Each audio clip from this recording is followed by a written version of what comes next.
learn from your team through this tournament run? I mean, you beat 3 MVC schools. It's not easy to do that, and it seemed like every opponent you played was a really great team. What did you learn from your team through this run? Just a lot, man. You know, going against some coaches that have been coaching a long time, they throw different schemes at you, zones and this and that.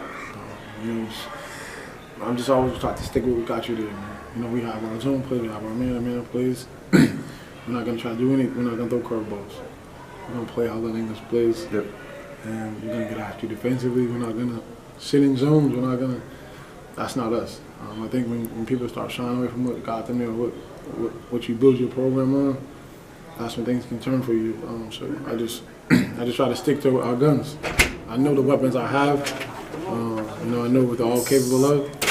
I let them play their game. I yell at them. I scream at them. I'm on top of them. But all 4 of them tell you, I let them play. And that's what they like. Yeah.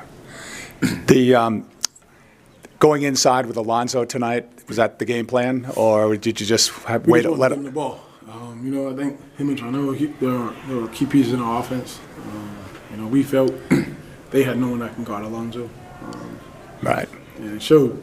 You know. I don't think anybody does. He drives me crazy, but I love him. You know, he understands. He said to me, "Give me the ball. Like there's nobody that can stop me. Okay, you want it? Here you go."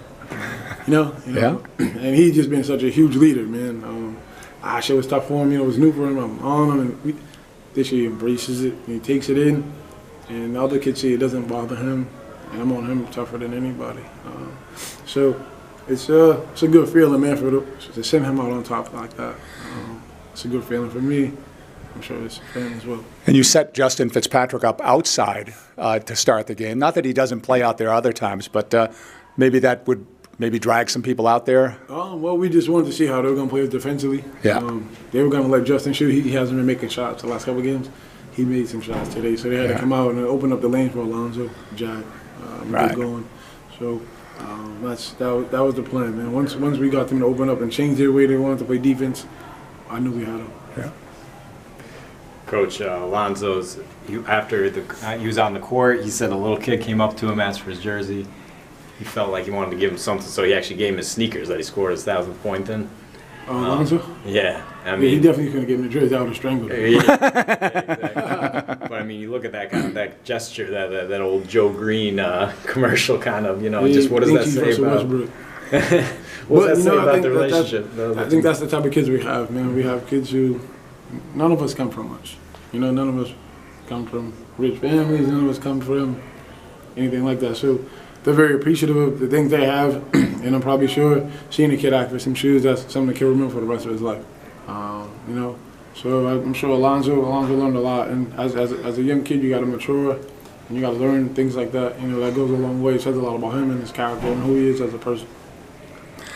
Your whole team, you guys played with so much confidence, you know, really from start to finish here tonight. This game was, both teams were flying early, but you know, I kind of thought you kind of wore them down at the end, and not that you blew them out, but I mean, you had them. They really had to work hard to stay with you. We honestly won the game. I think we're the best. We're in the best shape of any team in the state. And as you see, as the game goes on, last couple games, fourth quarter, the opposing guys get tired. We stay up with full court the whole game. We're in your shirt. 2 wore out, 5 wore out, 3 wore out. It's a lot. You know, our guys just. They're capable of doing that. They put pressure on you that teams aren't used to seeing. We don't fear anyone, so you know a lot of teams wouldn't get up on these guys because they're too fast. Not us. We're gonna stick like we talk. We're gonna stick to what we do, and that's put pressure on people for 32 minutes, whether they like it or not. Well, the start of the fourth quarter, you guys were up by 9, and they score 4 points in the first 4 minutes, basically, of that quarter. So you're not that you scored a lot of points either in that stretch, but they needed to score, and you didn't let them. Yeah, you know, we can defend, man. You know, that's a big thing we preach in practice. We talk about assignments, we talk about personnel. We tell them you have to know who's who. And in the fourth quarter, I knew they were going to dig in. They looked at each other. They told me in the huddle, "We got this." And I got to let them be. You know, I think that's the part of freedom that they love, is that I can say whatever, then they'll say, "We got you." Okay. So. You know, that's why I give it the credit to them for the simple fact that they hold the ship together. I'm just the captain. I'm just the guy standing, walking, yelling. I'm trying to direct things. And those guys lead the way. So couldn't be more grateful for a group of kids who deserve it. All those kids work their tails off. To reward them like this, special. Yeah. Good. I'm good.